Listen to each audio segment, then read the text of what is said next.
You want to know something that I think has become very damaging in modern society? It's instant gratification. And I think this has become very damaging because we've trained ourselves to not be able to delay the gratification that we want.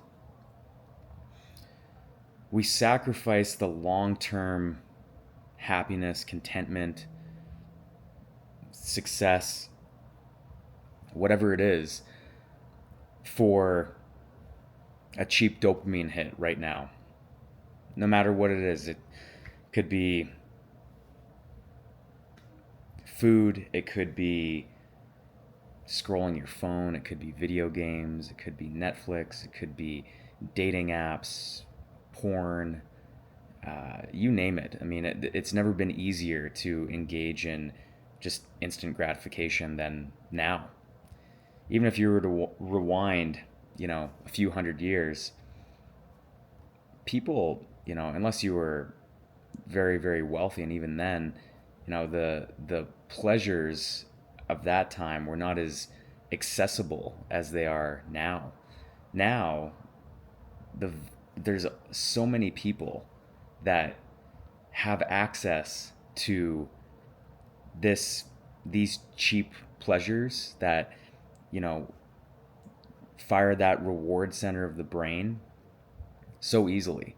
Whereas, as I said in the past, you had to work for that feeling, you, and it was done through usually very more challenging tasks, growing food, hunting food, building shelters, whatever it was. Again, only if you had a lot of money did you have, you know, people working for you to do those things. But even then, like, you wouldn't have a, royalty sitting around scrolling a phone or something like that. Um, and so I think that our society now and the ability to just so easily trigger that reward pathway is stealing a lot of people's lives, really. There's a really good quote by Viktor Frankl, and he said that when a person lacks purpose, they distract themselves with pleasure. And I think that's a downward spiral. I think that, and I've noticed this in my own life at times, it's so easy to engage in this, some of these activities that I've mentioned. And when you engage in those activities compulsively, and I found that is it almost fries your brain, your sense of creativity, your ability to think critically, your ability to focus or be disciplined, or just delay gratification. I find it's like a muscle that we strengthen within our bodies, or within our minds, I should say, or our nervous system for that matter. You know, are we wiring ourselves to just automatically stimulate when we're feeling bored? Or are we training ourselves to do what we feel is most aligned and best for us in terms of what our values are, the type of life that we want to build, and to do those things even though we might not feel like doing it, even though it might be hard, if there might be some inner inertia to overcome.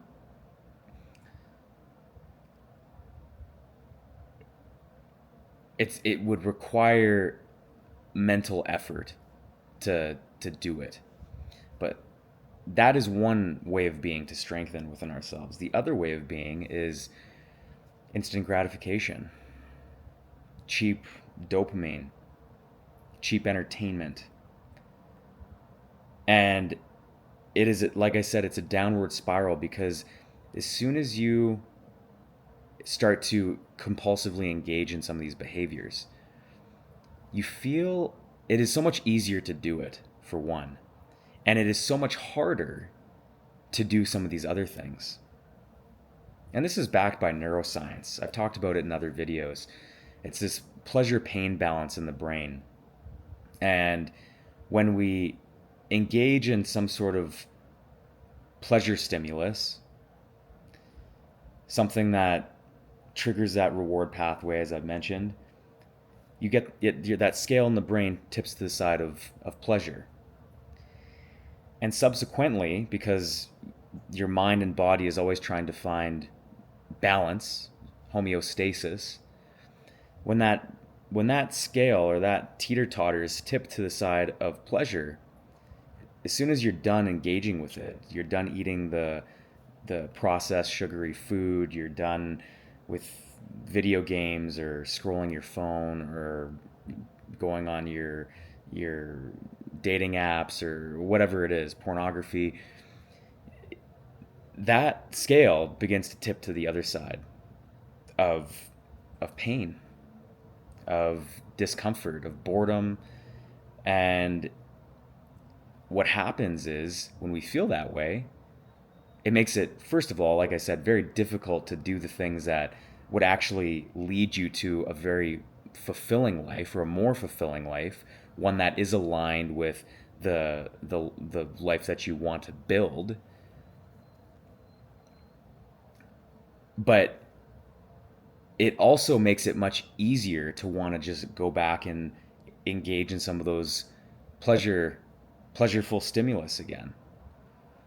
So, maybe you scroll your phone for an hour or something like that, and you get off your phone, you're like, okay. You sit there and you're like, yeah, well, that wasn't very, I'm feeling kind of restless and discontent. Well, I'm gonna order some food now. I'm kind of tired. I don't feel like making something to eat that would be healthy or whatever. So I'm gonna order some pizza. I'm gonna order some takeout. Okay, I'll do that. Another blip of dopamine in the brain, right? And this becomes, again, a downward spiral. It becomes more difficult to do the things that are best for you, to delay that gratification, and much easier to just engage in these activities. And like I said, it almost steals your life force, your sense of consciousness and mindfulness and mastery and discipline right now in this moment, moving forward. I always say, I think they're kind of like what I said about instant gratification versus delayed gratification. There's two paths in life. We can be conscious or we can be compulsive.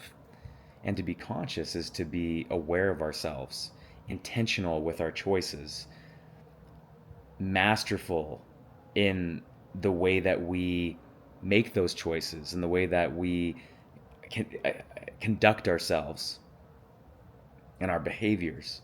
Doesn't mean that you don't have the urges or the thoughts or the compulsions, but what it does mean is that you're able to regulate yourself independent of some of those activities or those substances that you've turned to or soothed yourself with or coped with or whatever. And this is not an easy thing to break out of, depending on how long a person has lived this way for or struggled with some of these things. But it is possible. And I find that in the same way that it's easy to go down this downward spiral of instant gratification, a person can choose to start delaying gratification. Willpower is like a muscle in the brain.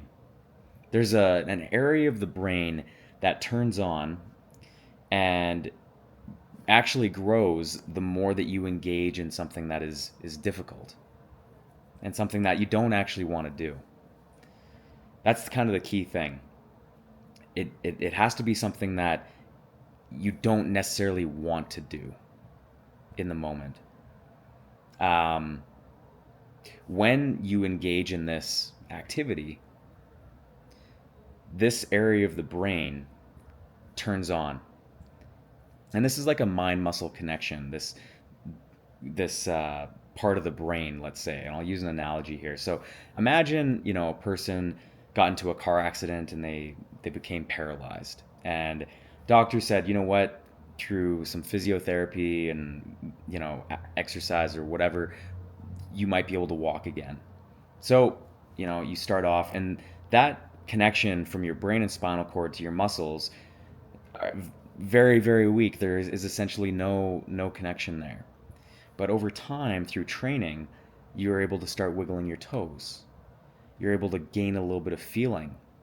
And after months and months, you're able to stand up, and then you're able to take a step, and so on and so forth.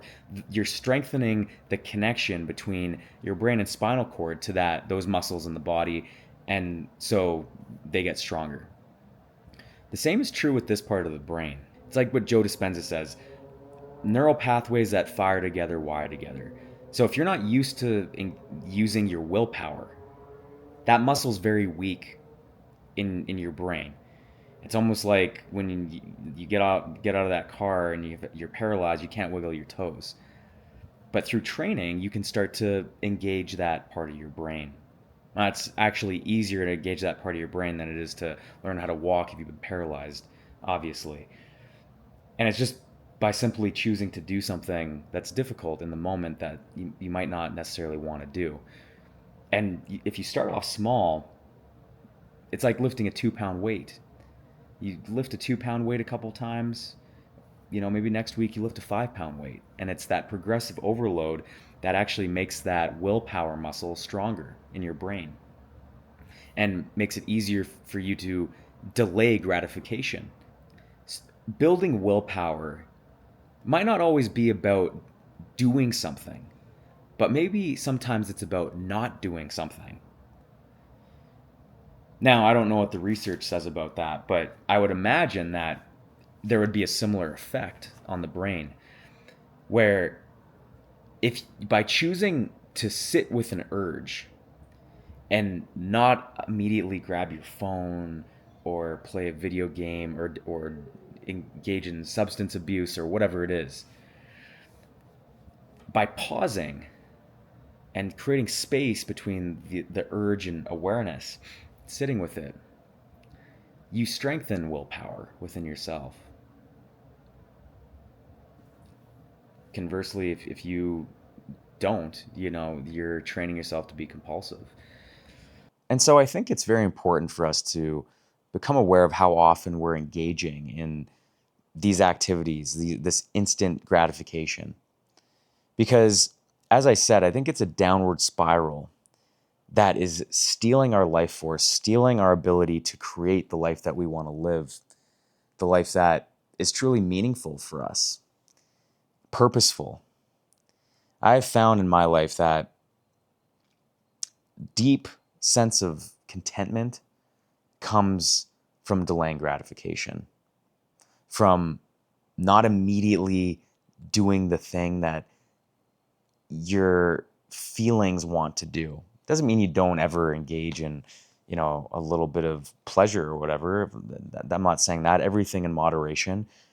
But it can't be a way of life, because if we always just do what we feel like doing, we eventually we become compulsive in life, and we push away the life that is possible for us, that usually will only be built by doing the things that maybe you don't feel like doing in the moment, by doing what's best for you right now. And sometimes doing what's best for you isn't necessarily the thing that you want to do. That's okay, because it's on the other side of doing that thing that maybe is inconvenient or maybe requires a little bit of discipline or a little bit more effort. On the other side of that is a sense of a real accomplishment. Dopamine that you actually had to work for. And now you start to wire your brain and your nervous system to actually work for the dopamine, do something for it.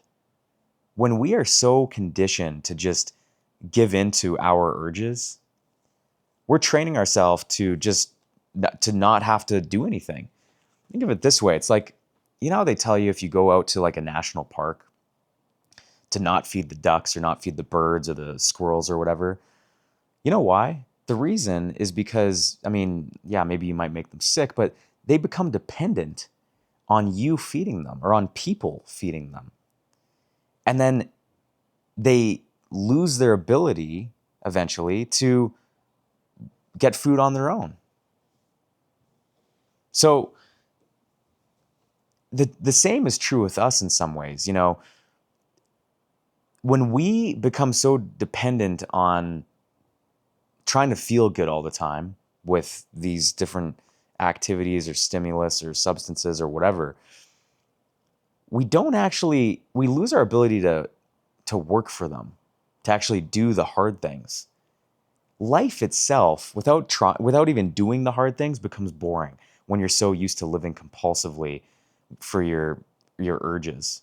It becomes very difficult to just be and not do those things. And it leads to a very empty life, a life that is spent only scraping the surface of what true fulfillment or pleasure is. It's like imagine an iceberg, and the tip of the iceberg, the part that's just above the water, makes up, let's call it 5 to 10% of the iceberg. And that's the extent of what so many of us these days are experiencing in terms of real pleasure, real fulfillment or enrichment in life. And it's scrolling our phones, it's watching TV, it's all the things that I've mentioned. But imagine if we could access the other 90 to 95% of that iceberg, which is, the contentment, the peace, the fulfillment, the purpose, the real enrichment in life. But in order to do that, we have to be able to delay the gratification and not immediately grab the phone or the crappy food or the vape or the video game controller or porn or whatever it is. It's being able to sit with yourself, and at first it's very uncomfortable. It's very uncomfortable to not engage with it. But that in and of itself, as I said, builds the willpower, that muscle that is required to actually build the life that you want, that is fulfilling. And not only that, but you begin to regulate yourself. As I said, you begin to sit and regulate your nervous system independent of these external things. And as I've mentioned in another video, it's self-regulation is probably the most powerful practice that a person can, or skill a person can build. It's self-mastery. It's mastery over yourself and not always giving into your bodily urges. So, if you want to take your life back, start delaying gratification. Stop giving into your immediate urges to just trigger that reward pathway and tip that scale in your brain, that teeter-totter to the side of pleasure all the time. Because conversely, if you do something hard and you tip that scale to the side of pain or discomfort, what happens is your body wants to find balance, and it automatically tips to the side of pleasure. You go for a hard workout, or you go for a run, or you go for a walk instead of scrolling your phone for an hour without any stimulation. Whatever it is, you read a book, I don't know. Doing these things, you start to train your brain, train your nervous system to seek out something that's slightly inconvenient or hard and to feel that sense of pleasure. And what I can say is that is where that deeper sense of contentment, pleasure, fulfillment actually is. It's on the other side of doing some of these harder things, delaying the gratification, doing what's ultimately best for you in your life, in the life that you want. So I hope this helps. This is, the path isn't linear. It's not like, oh, I'm just gonna, do a dopamine fast, or I'm just gonna quit all these things cold turkey and my life's gonna be good. It's ups and downs, believe me. But when you can have some awareness and some compassion for yourself along the way, you open up the space to actually create change. If there's an inner drill sergeant in your mind getting after you and shaming yourself every time you engage in one of these activities, it's very difficult to make these changes. So, know that the path is not linear, but it's a worthwhile path. It's not easy, but it's worthwhile. It really is. I've struggled with, giving into these urges for a long time. And it wasn't until I started to do and practice some of these things where I was like, wow, I feel like I'm really coming back to myself in a way that I never really understood before. I feel like I'm really living life. I'm getting in touch with that deeper part of the iceberg, which I would want for anyone, which is why I made this video. So, delaying gratification is extremely powerful. Building that willpower muscle in your brain, understanding that pleasure-pain balance in the brain, they're all very valuable things. And when you understand some of these things, you can start to predict how you're going to feel after you scroll your phone, after you engage in some of these things. I know I did. Saw it very clearly. Scroll my phone for an hour. I felt unmotivated. I felt bored. I just felt really crappy. I couldn't focus. I felt irritable. And that was that scale, that teeter-totter tipping to the side of pain. And that made it, when I was in that state, you think I was easy for me to go and do things? No. Look after things around my place or go for a workout or anything? No. But if I could delay that gratification and just pause with some of those urges, and then that made it much easier to actually do some of the things that would really give me the deeper sense of contentment in life. And from there, it's an upward spiral. You got the downward spiral of instant gratification, and you've got the upward spiral of delaying gratification, choosing to do things that are aligned with your values, the life that you want to build, who you really want to be. You do something difficult, you feel good afterwards. Like, man, I proved to myself that I could do something hard. I'm building self-confidence. I'm building self-trust. And then from there, you do another thing and another thing and another thing. And before you know it, you've kind of pulled yourself out of that hole you were in. As I said, it's not always easy, and the path is definitely not linear. But if you continue on it, you will find yourself looking down in that hole that you once were in. And it's a very good feeling. So I hope this helps, and I'll see you in the next video.